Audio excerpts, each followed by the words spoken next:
So, Congress on track for stablecoin and market structure bills by August. Guys, these are massively big deals for us in terms of the ability for us to really have these coin prices go to the next level.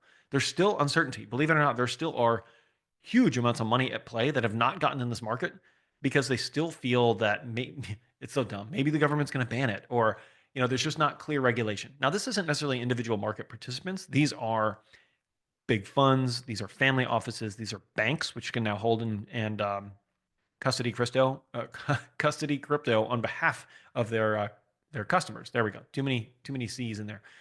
Quote, I think we're getting close to getting these done for August. They're doing a bit of work behind the scenes on that right now, Smith said at the March 19th at the summit, which was attended by Cointelegraph. I'm optimistic that when you have the chairs of relevant committees in the House and the Senate and the White House that want to do something, and you've got a bipartisan vote in Congress, that you can get it there. This has bipartisan support. In the past, we've had all this bickering left and right about, I don't like this bill. I do like this bill, blah, blah, blah. Crypto's good. Crypto's bad.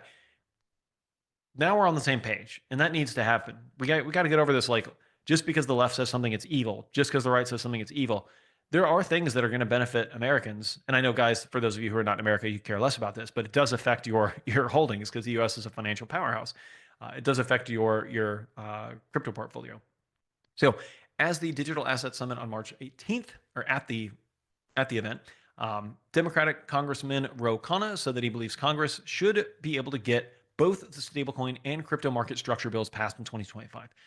This is something that has been lacking since 2017, since crypto really came on the scene in terms of not only the government really paying attention to it, but like the mainstream media and kind of just mainstream citizens. Like nobody was really paying attention to crypto until 2017, until that bull run.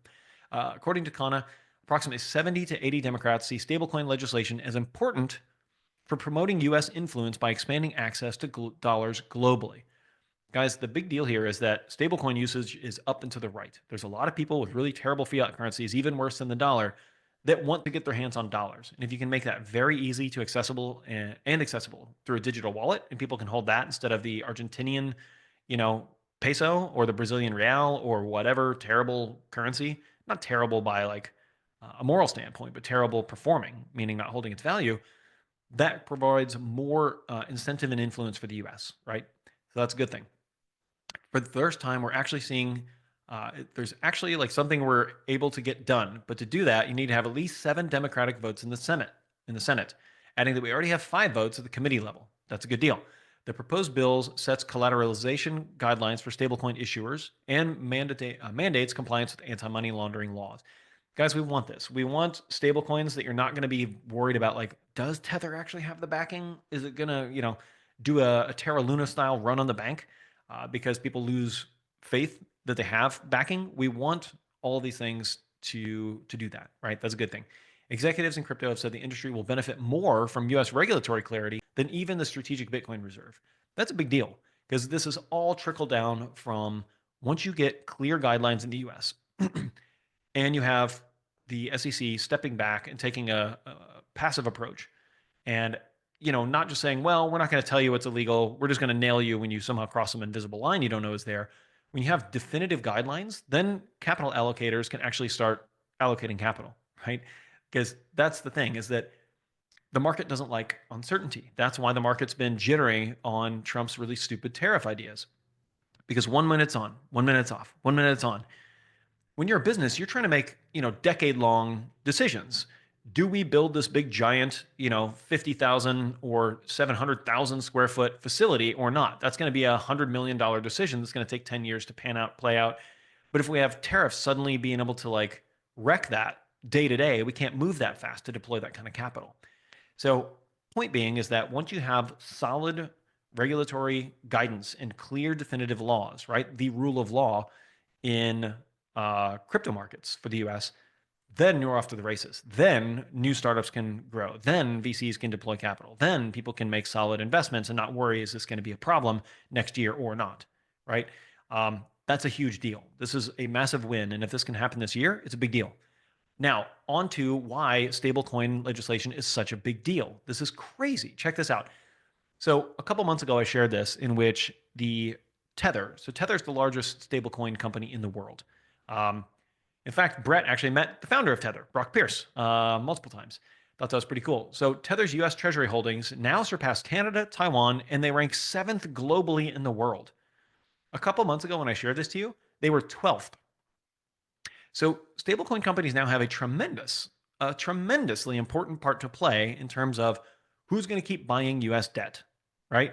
Because if people start losing faith in US debt, not only does that interest rate, the 10-year, not only does that 10-year keep going up, which means the US has to keep spending more money to finance it, but if stablecoin legislation is passed and these guys keep buying more and more and more treasuries because the demand for stablecoin keeps going up, remember, the stablecoin companies have to hold $1 of, doesn't have to be US debt, but it often is.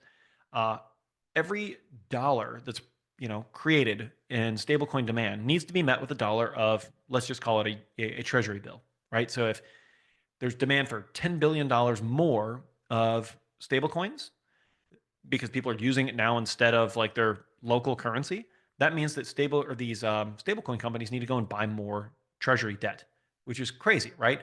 And so it creates this flywheel effect that the more demand they have, the more they're going to drop this interest rate because demand is going to exceed supply. And if they can drop this rate because stablecoin companies are buying every single treasury they can get their hands on, that means the US can refinance their debt at a much lower level, which means less fiscal insanity and pressure on the US government. That's a good thing. So they need to get this thing pushed across the line. So all signs point to go. Stablecoins are seeing growing adoption among regulators and investors, which may signal that the current bull market is only mid-cycle. I agree. So now Tether, this is wild, the world's seventh largest US Treasury buyer, surpassing Canada, Taiwan, Mexico, Norway, Hong Kong, and numerous other countries. The stablecoin issuer acquired over $33 billion worth of treasuries compared to over $100 billion purchased by the Cayman Islands in the first place, by the Cayman Island, I don't know what that means, in the first place in global rankings. No shit. Okay, I didn't know this. This is just bonkers. Who'd have thought that the largest, that's, okay. All right. So in 2024, the largest purchaser of US treasuries was the Cayman Islands. Who'd have thought that being a tax haven and keeping all of your money instead of giving it to government would allow you more resources to go and deploy that? So Cayman Islands in 2024. Okay, now I see. This is just in 2024, not overall holders. So France number 2, Luxembourg 3, Belgium 4, Singapore 5, UK 6, and then Tether. It's a private company, guys. This is insane. A private company is now the seventh largest acquirer this year of treasuries, but overall total holders of US debt, I believe they're probably still in 12th place of entire countries, which is pretty wild. And you can see that China is just dumping treasuries at a record pace here this year, of course. So that's unexpected. However, Luxembourg, Cayman Islands figures that include all the hedge funds buying into T-bills in the Cayman Islands. So a lot of them are located there for tax purposes, of course. Whereas Tether's figures represent the investment of a single entity. Okay, so Cayman Islands includes all the companies located in the Cayman Islands. That makes more sense. There's a lot of hedge funds that relocate around the world from there. Doesn't help you if you're a U.S. citizen. You got that IRS shackle around your leg the rest of your life that you hold a U.S. citizenship until you renounce and pay all your exit taxes to get out. But if you're, let's say, a French citizen, German citizen, literally anywhere in the world except U.S. and Eritrea and Africa, and you don't want to pay your local taxes, you just move. You move to the Cayman Islands. Now you own nothing, and you spin up your giant hedge fund there so that when you're making trades, think about it. If you're not having to pay giant U.S. taxes or your country's big socialist taxes that are sometimes even higher in the U.S., you can be right. You can be wrong a lot more times than your competition who's still living there. I always use the example of someone who, let's say, lives in California and they're trading crypto. And when they're right, they're at the highest tax bracket. Between California and the federal taxes, they have to pay 51% of their taxes to the U.S. government, either U.S. or state. So they're only keeping 49% of the gains they create. Now compare that same trader of equal talent and equal wins to someone who in the U.S. has moved to Puerto Rico to take advantage of Act 20 or Act 60, whichever one they're active with, in which they don't have to pay any capital gains or income taxes. You can be wrong a lot more times when you don't owe any taxes, as opposed to the California trader who has to pay half their money to the government whenever they're right. Anyway, that's why you got a lot of hedge funds that live in that relocate to Puerto Rico if they're U.S. or in Cayman Islands and Bahamas if they're outside the U.S. Hey, this is Brett from Moonstream. If you'd like to learn more about our pro trading signals or our live classes every Wednesday or our Retire Rich program, go over to moonstream.io/start.